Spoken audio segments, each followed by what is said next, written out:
Hey guys, and welcome to my first match of the PPL, which was against my good friend Shroom Raver. And let's just say that, okay, before I say anything, all I'm going to say is check down in the description for his channel and everyone else who's participating in this league, and subscribe to them all and watch all of their battles, because otherwise this won't make sense in the scheme of things. You need to watch all of them to gain the perspective of why this is an important thing in regards to the league. So yeah, basically this is my first battle against Shroom Raver. This is my week 1 game, and all I can say is this is one of the best battles I've ever had in my life, if not the best. I enjoyed this one so much that I couldn't sleep afterwards. It got me really pumped up, and we played this game late at night because we both had something to do. And basically I'm just going to quickly have a look at the teams for you. As you can see from the screen that's up right now, I don't know if there's going to be any music playing at this moment, but hey ho. I led with this team, which was Luminion, Bronzong, Rampardos, Bayonet, which is Mega Bayonet, Garchomp, and Sylveon. And the reason for this team was I thought that I wanted to have more control over the speed of the team. Then I realised, as soon as I got into it, that he had 3 Pokemon that didn't give a crap about speed. Whimsicott because of Prankster, Piloswine because it's slow as crap anyway, and Registeel because it's a slow as hell thing anyway. And yeah, I was worried from the start from looking at his team at that Mega Gallade, which I probably was right to worry about because it's a really heavy hitting thing. And yeah, my team here, DDR the Luminion really did a job for me. So we're just gonna play this game, and yeah, I'll talk you through what happened. I haven't done a match like this for a very long time. I haven't recorded a Wi-Fi battle in ages. But he leads out with his Houndoom, as I decided to lead with Luminion because Luminion has access to U-Turn and Scold. Now he switches out his Houndoom and goes straight into, if I believe, it is the Gyarados. Yes, it was the Gyarados. And I thought that this was a rather interesting play. So he goes straight for the... I go straight for the Tailwind, sorry, because I wanted to get some kind of control on the speed. And after that, I go straight for the U-turn to get out of there, because I know this thing isn't going to be doing... It's not going to be able to do much to the Gyarados. I know DDR isn't going to be able to really touch it. The best I could hope for is a Scald Burn, and that 30% chance isn't really enough. So I go straight into Rampardos, because I now know I'm faster, and I was expecting a Dragon Dance there, but it goes straight for the Substitute, which really scared me. So I had 2 choices here. I could either switch out and go into my Sylveon, which probably wouldn't have been able to do anything, or just try and take out its Substitute with my Rampardos. And that was the decision I went for. I used the Head Smash, get rid of the Substitute, hoping it didn't go for a Dragon Dance or something else, but no, it goes straight for the Waterfall, and I'm already 1-0 down. At this point, I was a bit upset. I wasn't too worried about it, but I was a bit annoyed that I'd had to sacrifice a Pokemon that early in the match. But I send out my Garchomp, bluffing the Stone Edge. I don't actually carry Stone Edge on this Garchomp. I didn't carry it, I was bluffing it. But it goes straight into the Registeel. Now, I assumed he would actually go into the Registeel and hit Earthquake instead, which was the best piece of prediction I could have done at that point, because this Registeel was the one thing I needed to get rid of in this game the most. I needed to get rid of this Registeel so that I could Outrage spam. I couldn't Outrage spam because of that thing and the Whimsicott. However, basically, I knew that he wouldn't want to switch. He wouldn't want to take another Earthquake, and I switched into Sylveon, expecting him to go back into the Gyarados, which he does. Now, the reason for this was I knew that the Gyarados wouldn't have been able to take me out in one hit, and I knew that because the Sylveon set I carried here was Choice Specs and had Hyper Voice, it would be able to dent anything in this team. And you watch how much this Hyper Voice does to the Registeel. It does so much considering it's resisted, and Registeel is an absolute tank. It's a 4-hit KO after leftovers, and because of that, I managed to take out the Registeel. I was really worried that wasn't going to KO and I was going to get some min-max damage crap, but I managed to take out the Registeel, and from here, that's when I started to think I could win this game. He sends out the Gyarados, and I go straight for the Hyper Voice after he's used the Waterfall. Now, this Waterfall probably did more than I thought it did. It probably played a more important role in the match than I thought it did, but I go straight for the Hyper Voice, taking out the Gyarados. Spec Sylveon, put in the work. Okay, now they switch into the Gallade, and I assumed at this point it was going to carry some kind of Iron Head or Poison Jab or something like that, so I went straight into my Kettle, my Bronzong, which is physically defensive. They Mega Evolve on the first turn, which was exactly what I thought. Well, they have to do if they're going to stay in, because that's the rules of the PPL. You can't bluff a switch. You can't bluff not Mega Evolving. And he reveals he does have the Poison Jab, which is great information. However, it goes straight for the knockoff, and that damage there really gave me some false hope. It did just over half and made me think that I could take more, but the knockoff there got rid of my Light Clay, so the Reflect I used just there isn't going to be really as helpful because it's not going to be up for as long.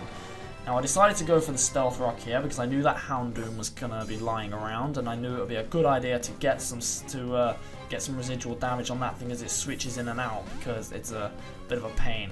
I decided to go back into Garchomp here because I knew it couldn't really do anything to me, even if it had like Hidden Power Ice or something silly like that. And yeah. Now here I thought that they were going to switch into the Whimsicott, so I went straight for my Iron Head. I decided to pack Iron Head because I knew he had the Piloswine, and if I went for Poison Jab and all of that Jazzmatazz, I'll go for the Iron Head, and that does absolutely nothing. This Piloswine was very defensive. So I decided to show my own defensive capabilities and switched into my Lumineon and showed how defensive Lumineon can actually be. This Earthquake from a base 100 Pokemon, Stab, did nothing. Absolutely nothing. It just ate it up. And yeah, I assumed they were going to use Stealth Rocks there, so I switched into Lumineon, ready to use the Defog, and they switch in their Whimsicott, and this is where the game started to take a turn for the worse.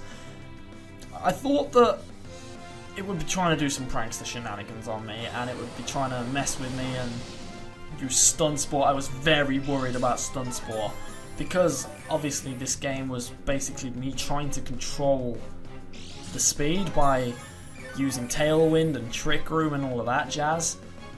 I thought that if this thing actually did carry Stun Spore and it paralyzed everything, I would have been so screwed, so screwed. But it decided to go for Moonblast, and that revealed that it did indeed have an attacking move. It wasn't one of these Leech Seed substitute types. So I use U-turn, go straight into my Bayonet, and this is again a horrible decision because I know it had leftovers already, so the Frisk didn't really matter. But there was something that really went wrong here. I Mega Evolve on the first turn, because I'm supposed to with my Mega Evolve on the first turn, and I go for, I think it was the Infestation. Yeah, I go for Infestation here after they use a substitute. And that, as you probably know, blocks Infestation and doesn't let it do anything. So basically my Infestation isn't enough to break the sub on the first turn. I thought maybe on the second turn, I gave it another go.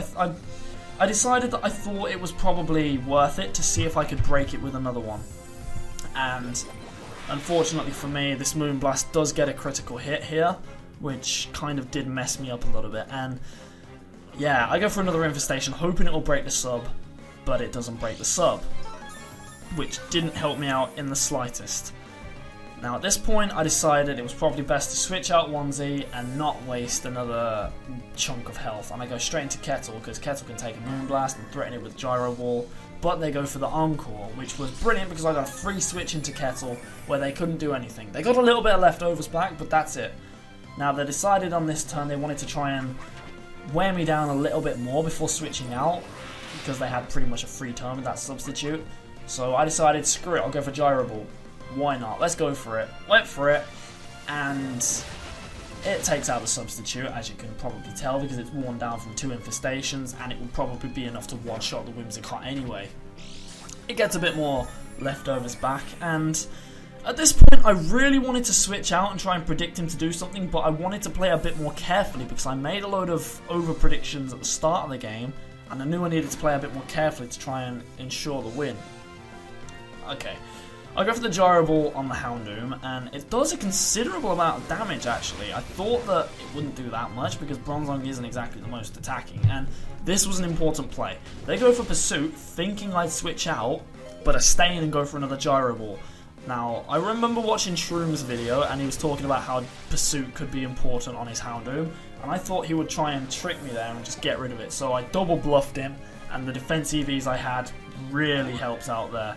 He switches back in the Whimsicott, which takes a bit of Stealth Rock damage, and that's obviously just to try and finish me off and get the switch on me and just take out my Bronzong. So my Bronzong's gone because I decided to let it go. To let it go, let it go. I'm not going to do that again, I'm very sorry. But yeah, they take out my Bronzong and they get a bit more health back. And I decided at this point it was a good idea to go into Fernando, because Fernando is an absolute beast. They go for the Protect on the first turn, trying to get a little bit more leftovers health and probably try and get rid of my, take out a little bit more of my PP on Hyper Voice, because I think it has 16. It's either 16 or 24, I'm not too sure, but they go for the Protect and they get a little bit more leftovers health out. I go for the Hyper Voice again, knowing that nothing on his team really wants to take one. So Mopsy here comes in, and just, you can tell what happens. Hyper Voice comes in and its eardrums just explode and it faints. So that Pillar Swine didn't do anything in the game. However, much like one Pokemon on my side, which you'll see in a minute. Now this Gallade comes in, and here is where I make the biggest mistake I've ever made in a competitive battle ever. I wanted to originally go into Dance Dance Revolution, my Lumineon, but I clicked go into Bayonet. And the reason why that is so important is because the knockoff here takes it out, and the reason I even had Mega Bayonet around in the first place in this match was to deal with that Mega Gallade. And here's another mistake. I go straight for the Outrage, which in hindsight wasn't too bad a decision, but it doesn't do enough. And then this thing proceeds to take me out with an Ice Punch, so it's just swiftly taken out two of my Pokemon, and I'm suddenly in a really bad position, a really bad position. I switch in DDR because I'd realised at this point that this thing didn't carry the Close Combat. It would have had Drain Punch because it'd used Close Combat by now, if otherwise. And I go for the Scald here on the switch in from the Whimsicott, because he thinks that a Drain Punch won't take me out, which I don't think it would have from that range. But luckily for me here, I get the Scald Burn, which is the most important part of this match, the thing that gave me hope that I could actually win the game again. Because after I lost Wanzi, after I lost my Bayonet, I didn't think I would win. The reason I had Bayonet around was because the Destiny Bond would have been the only way I was going to take out that Gallade.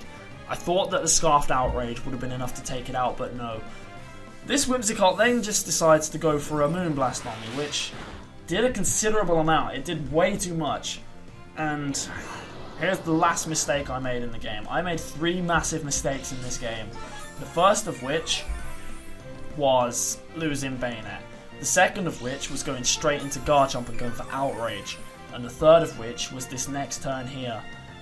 I go straight for the Scald, which didn't help out anything at all, because it did nothing to it. Didn't help a thing because it's not going to die from the burn damage because of the leftovers, and I lost DDR. Now the reason why that is so bad is because I needed DDR around to take a hit at full health from that Gallade. I should have gone for the U-turn there and switched straight into Fernando, because Fernando would have been able to take a hit from this Whimsicott, and basically it would have been enough to knock it out from the point it was, and I would have had DDR at full health. But the mistake I made was allowing it to take a hit in the first place. I needed to go straight into Fernando to take a hit. But at this point, I'm doing alright because I have the Tailwind up. I'm thinking I can outspeed this Gallade. If it's adamant, I can outspeed it. But it's not. It's jolly max speed. And this thing uses Poison Jab and finishes me off. And quite frankly, I was so upset after this game, I couldn't sleep. I literally stayed up until 4 AM trying to sleep, unable to. And that's how frustrated I was at losing that game, because no offense to Shroom, he played immaculately in the late stages. He worked me around and he pulled me from pillar to post. But after getting rid of that Registeel because of some good predictions, I thought I had the game in my pocket and I paid the price for getting complacent there. I'm going to put it out there and say that I should have won that game after I got rid of the Registeel. I knew that if I'd have just kept Garchomp and Bayonet around, these two would have been able to do the job. Because I would have been able to outspeed, well not outspeed, but out-prioritize the Gallade and make sure that Onesie was able to take it out before it could even touch any of the rest of my team. And Sylveon and Garchomp, between them, would have been able to rip a hole in the rest of his team. As you saw, the Earthquake did over half to the Registeel, and it would have been able to outspeed the Houndoom. It would have been able to do it. Like, Iron Head would have done a lot to Whimsicott. And yeah, after getting rid of Gyarados and Registeel, I thought the game was won. But the core that he had of Gallade, Whimsicott, and oh, which one was it? Was it Houndoom? Yeah, I think Houndoom really gave him the edge. And that means that after week 1 standing, I have lost my first game and Shroomraver has won, meaning that I am on 0 points and he is on 3. And quite frankly, I just felt like I really should have won that game because of the position I put myself in from early on. However, I didn't win it. He quite obviously deserved to win it because of the way he manipulated me late game. He honestly played a blinder of a late game. He was incredible. That's like, when I say this was the best, if not the best, like one of the best, if not the best game I've ever played, I mean it, because he was brilliant. I've never seen a player do that to me. I've never seen someone make me so agitated and nervous to try and finish off a game that I make a horrible switch in like that. Normally I have to talk to myself during game so that I can get a good glimpse and a good understanding of what's on the field and what's actually there, so I like to talk to myself. I couldn't talk to myself during this one because I was so confused and I was just spouting gibberish, and he unsettled me in a way that no player has ever done before, and I have to say props to him. But you know what? I'm ready for week 2 now. So yeah. Thank you for watching, guys. Thank you for watching. I hope you've enjoyed, and I really urge you to go and check out his side of events. Go and watch his video and see some of the decisions he made. Watch him tear me apart in late game. This was a game of 2 halves, quite literally, to use a football metaphor. It was a game of 2 halves. Oh, wow. But yeah, he ripped me from pillar to post, and I'd like you to go and honestly watch how he did it, because I'm going to be watching it. I need to know how he did it so I can't get ripped apart like that again. So, anyway guys, that's it. And that's all I have to say, and I hope that you enjoyed, and I hope you'll stick around and support me for the rest of this campaign. It's only 1 game gone, I can still win this league. So, I will see you in the next video. Goodbye, guys!